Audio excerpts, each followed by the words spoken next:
आपको फिर से मेरे चैनल में एक बार स्वागत है।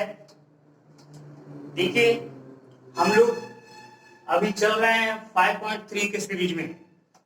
तो 5.3 का मैथ अगर बेसिक के आधार पे आप पढ़ना चाहते हैं तो उसके लिए आपको कुछ समय देना होगा, और मेरा वादा है कि आप समय दें और मैं आपको इस तरह से समझाऊंगा कि दोबारा कभी भूलेंगे नहीं।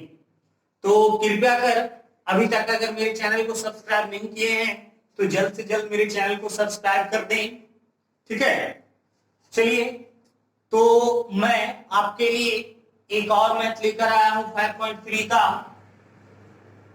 देख रहे हैं कि यह प्रश्न आपको दिया गया है, ध्यान से समझना है कि 200 लट्ठों को लठ समझ रहे हैं, यानी एक तरह से हम कहें जो लकड़ी का टुकड़ा होता है उसको इस प्रकार से रखा गया है कि सबसे नीचे वाली पंक्ति में, यानी जो सबसे नीचे है, सबसे नीचे वाली पंक्ति में कितने हैं? 20 लट्ठे हैं। जैसा कि आप चित्र में देख सकते हैं, मान के चला जाए नीचे वाली पंक्ति में 20 लट्ठे हैं, उसके ऊपर 19, फिर उसके ऊपर 18, इस तरह से जो है 200 लट्ठों को एक साथ सरियाकर रखा गया है, सजाकर रखा गया है।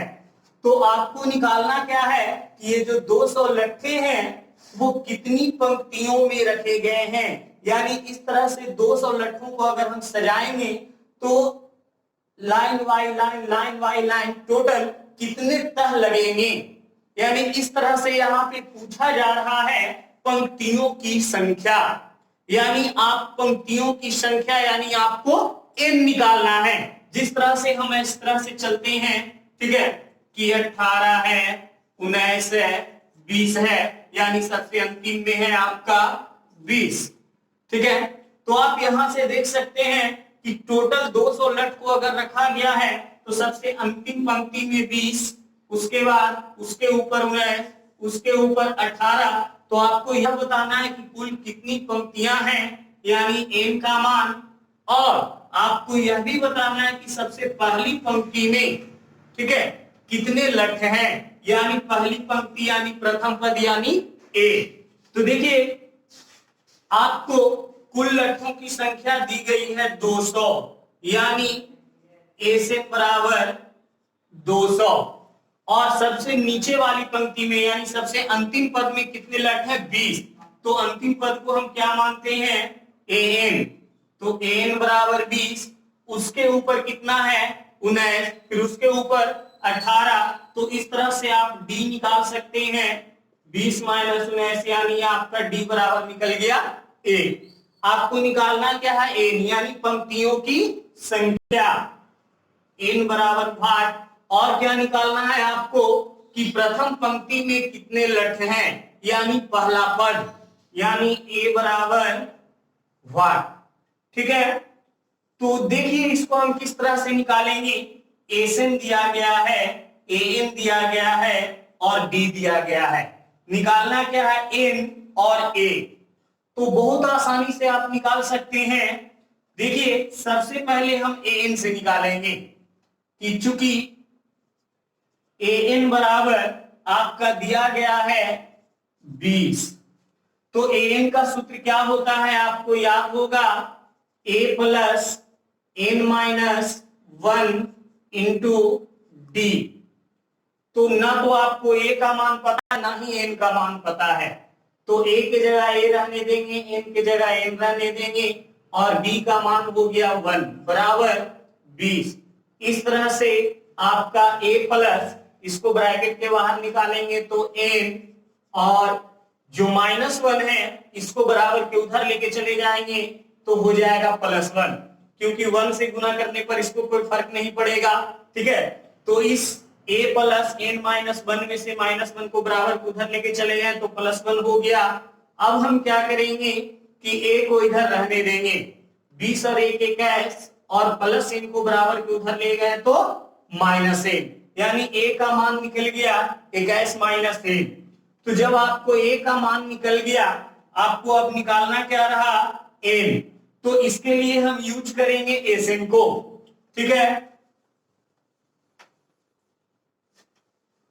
तो देखिए चूंकि एसिन यानी कुल लट्ठों का योग दिया गया है 200, तो एसिन का सूत्र क्या होता है, एसिन बराबर n/2 into 2a plus n-1 into D. आप इससे भी निकाल सकते हैं, नहीं तो चलिए हम लोग को जब अंतिम पद पता है तो हम दूसरा सूत्र लगा लेते हैं, n/2 into a plus n बराबर 200। तो n का मान आपको पता नहीं है, लेकिन a का मान अभी आपने क्या निकाला, 21 minus n, 21 minus n plus n यानी कि अंतिम पद n कितना है 20 बराबर 200। तो आपका आ गया n/2, 21 और 20 कितना हो गया 41 माइनस n बराबर 200।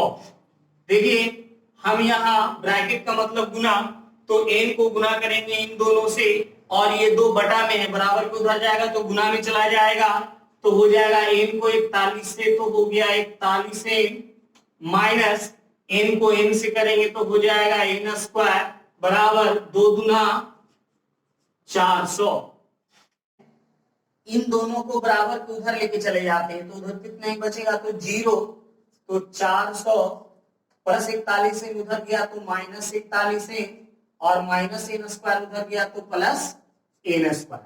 इस तरह से आपका ये समीकरण बन गया द्विघात समीकरण। अब हम चाहें तो इसको क्या कर सकते हैं, पूरा को इधर कर सकते हैं और इसको उधर ले सकते हैं, ठीक है। तो आपका समीकरण आ जाएगा n² माइनस 41 n प्लस 400 बराबर 0। अब इसको क्या करना है, इसका फैक्टर तोड़ना है, ठीक है। तो फैक्टर टूट जाएगा, 400 को n² से गुना करेंगे तो 400 ही रहेगा, यानी 41 को हमको 2 भाग में इस तरह से डिवाइड करना है कि वो आपस में मल्टीप्लाई करने पर 400 आ जाए और जोड़ने या घटाने पर जितना बीच में है उतना आ जाए। तो देखिए n² माइनस इसको तोड़ेंगे 25 n माइनस 16 n प्लस 400 बराबर 0। अब इसमें क्या करेंगे, हम जोड़ा लगा देंगे, 2 आगे से और 2 पीछे से, minus 25 n minus 16 n plus 400। अब इसके बाद क्या करते हैं, हम यहाँ n कॉमन ले लेते हैं, तो आपका आ जाएगा n माइनस 25, फिर यहाँ कॉमन हो जाएगा 16, तो यहाँ भी बचेगा n, और माइनस माइनस माइनस प्लस हो गया माइनस 25 बराबर 0।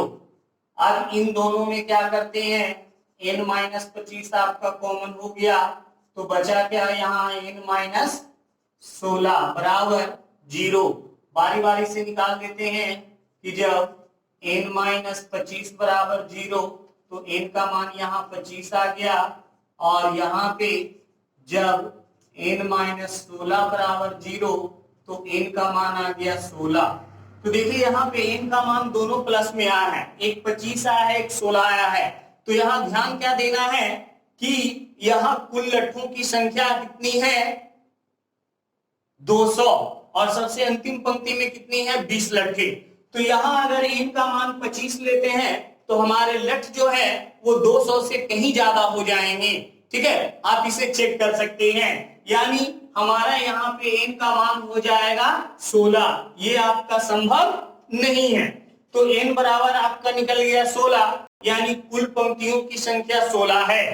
तो अब हम देख सकते हैं कि आपका अभी ये नहीं पता चला कि पहली पंक्ति में कितने लट हैं। तो आपका a बराबर निकला था 21 माइनस a, तो निकाल देंगे कि चूंकि a बराबर 21 माइनस a, यानी आपका निकल गया a बराबर 5। तो आप इस मैप में देख सकते हैं कि ये जो 200 लट थे जिसकी पहली पंक्ति में 5 लट सरियाए गए हैं, ठीक है, और इसमें कुल पंक्तियों की संख्या 16 है। तो इस तरह से आपको इसमें कहीं भी समस्या हो तो आप मेरे वीडियो को पुनः दोबारा देख लीजिए, आपको आसानी से समझ में आ जाएगा, ठीक है। तो आज के लिए बस यही एक मैथ फिर मिलते हैं हम लोग अगले वीडियो में, अगला मैथ यानी लास्ट मैथ लेकर के। ठीक है, तो कृपया कर मेरे वीडियो को ज्यादा से ज्यादा शेयर करें अपने दोस्तों के बीच, ठीक है, ताकि उन्हें भी लाभ मिल सके। ठीक है, तो आज के लिए बस इतना ही। Bye bye.